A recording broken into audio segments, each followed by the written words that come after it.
Baik-baik lirik yang tersusun indah dalam lagu Wira Tidak Kembali sebagai tanda simpati saya kepada mangsa nahas. Itu kata Abby Abimbola yang juga pengarah dan pelakon warga Nigeria selepas tular hasil karyanya buat anggota FRU yang terkorban dalam nahas jalan raya 13 Mei lalu.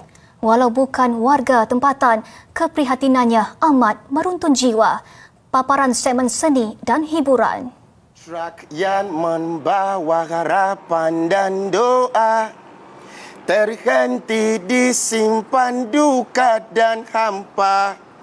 Jalan malang jadi saksi luka. Indah dan menyentuh hati.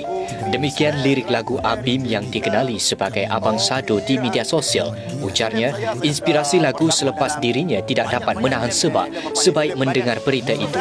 Bukan hanya membekas di hati, Abim mahu pengorbanan Wira ini diingati ramai.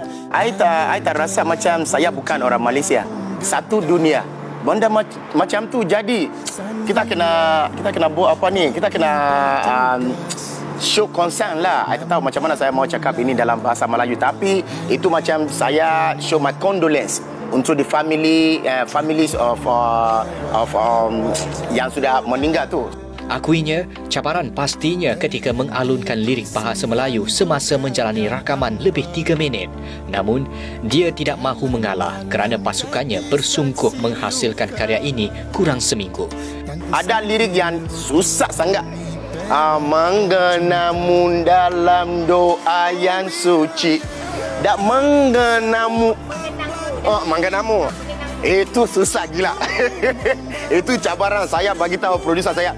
Please, bagi saya few minit, saya tak boleh cakap benda ini. So, I relax dulu, I ambil yang lain. Macam 5 takes. Penyanyi berusia 44 tahun itu juga tidak menafikan menerima kecaman kerana karyanya itu. Ramai orang yang kata dia cari perhatian. Tapi, sudah lali. Saya tak kisahlah apa-apa dia orang mau cakap. Yang penting, niat saya. Macam saya nak buat apa ni, saya nak kongsikan apa ni, feeling saya towards apa yang sudah jadi. Mengulas jika ada lagi lagu lain direncana, Abby memberitahu dirinya sedang menyiapkan projek lagu buat pelajar Universiti Pendidikan Sultan Idris UPSI yang terkorban pada nahas di Gerik Perak 9 Jun lalu. Semoga usaha Abby terus dipandang positif masyarakat. Kamu Wira yang pergi demi tugasmu.